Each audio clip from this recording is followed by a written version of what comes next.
Hello everyone, स्वागत है आपका आज के हमारी इस नई वीडियो में। और आज की वीडियो बहुत ही स्पेशल और बहुत ही यूनिक होने वाली, क्योंकि आज की इस वीडियो में मैं आपको एक ऐसी स्टोरी बताने वाला हूं जो सुनकर आपके भी रोंगटे खड़े हो जाएंगे। तो इस वीडियो को एंड तक ज़रूर देखना। तो चलिए वीडियो को स्टार्ट करते हैं।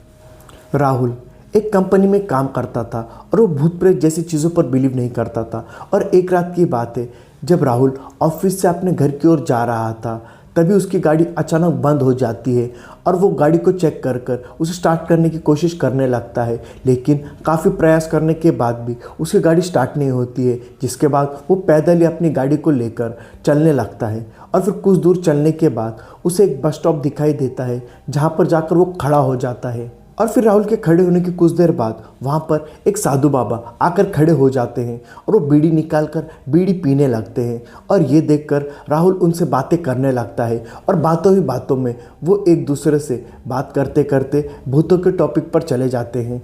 और मजाक मजाक में राहुल उन्हें कह देता है कि बाबा, मैं भूत प्रेत जैसी चीज़ों पर बिलीव नहीं करता हूँ, क्या भूत प्रेत होते हैं या फिर नहीं होते हैं। जिस पर बाबा उसे बताते हैं कि भूत प्रेत जैसी चीज़ें होती हैं। लेकिन ये सुनकर राहुल हंसने लगता है और बाबा का मजाक बनाने लगता है। और बाबा से बातें करते करते बस एक ही बात बोलता रहता है कि मैं भूत प्रेत जैसी चीज़ों पर बिलीव नहीं करता हूँ, क्योंकि भूत प्रेत जैसी चीज़ें होती ही नहीं हैं। लेकिन ये सुनकर बाबा क्रोधित हो जाते हैं और उसे कहते हैं कि तू मेरे साथ चल, मैं तुझे भूत दिखाता हूँ। जिसके बाद राहुल और बाबा दोनों ही शमशान घाट की ओर चल देते हैं।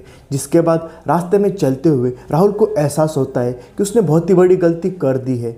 और ये सोचकर वो मन ही मन बहुत ही डरने लगता है। और फिर थोड़ी देर चलने के बाद वो दोनों शमशान घाट पहुंच जाते हैं। और मैं आपको बता दूं कि उस वक्त शमशान घाट में लाशें जल रही होती हैं। और ये देखकर राहुल और भी ज़्यादा डर जाता है। जिसके बाद बाबा उसे एक ऐसी जगह पर बैठने को बोलते हैं जहाँ पर ताज़ा ताज़ा लाश जलाई गई थी। जिसके बाद राहुल उस जगह पर बैठ जाता है। जिसके बाद बाबा ज़मीन पर एक कील को ठोकते हैं और उस पर एक सफ़ेद धागा बांधकर उसे राहुल के हाथ में पकड़ा देते हैं।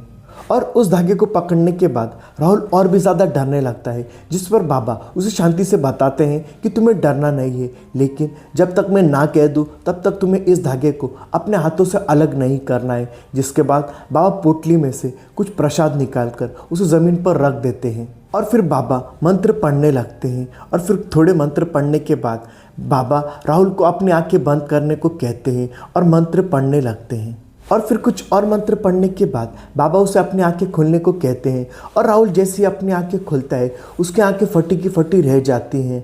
वो ये देखता है कि 4 आत्माएं हैं जो कि उसके सामने खड़ी हैं और बाबा का दिया हुआ प्रसाद खा रही हैं। और ये देखकर उसके रोंगटे खड़े हो जाते हैं। लेकिन जब वो उसके साइड में देखता है तो उसका दिल दहल जाता है। वो ये देखता है कि उसका पड़ोसी जो हाल ही में कुछ दिनों पहले मर गया था, उसी के साइड में खड़ा था और उसे घूर रहा था। ये देखकर राहुल बहुत तेज़ी से डर जाता है और धागा छोड़कर भागने लगता है। और जब वो भाग रहा होता है तब उसे पीछे से कई अलग अलग तरह की आवाज़ें सुनाई देती है। लेकिन इसके बाद भी वो वहाँ पर नहीं रुकता और दौड़ता रहता है। और वो भागते भागते अपने घर की ओर चला जाता है। और घर पहुंचकर ये सभी बातें वो अपने घर वालों को बताता है, लेकिन कोई भी उसकी बातों पर यकीन नहीं करता है। जिसके बाद वो अपने बेड में जाकर सो जाता है। और अगली सुबह जब उसकी आंखें खुलती है तो वो शमशान घाट में होता है। और इस घटना के बाद से उसकी हालत दिमागी तौर पर ख़राब रहने लगी। यदि आप यहाँ तक वीडियो देख रहे हो, इट मीन्स ये वीडियो आपको अच्छी लगी है। वीडियो अच्छी लगी तो वीडियो को लाइक और चैनल को सब्सक्राइब कर देना। और स्क्रीन पर दिख रहे इन दोनों वीडियोस को भी आप देख सकते हो। मिलते हैं हमारे नेक्स्ट वीडियो में, तब तक के लिए बाय बाय।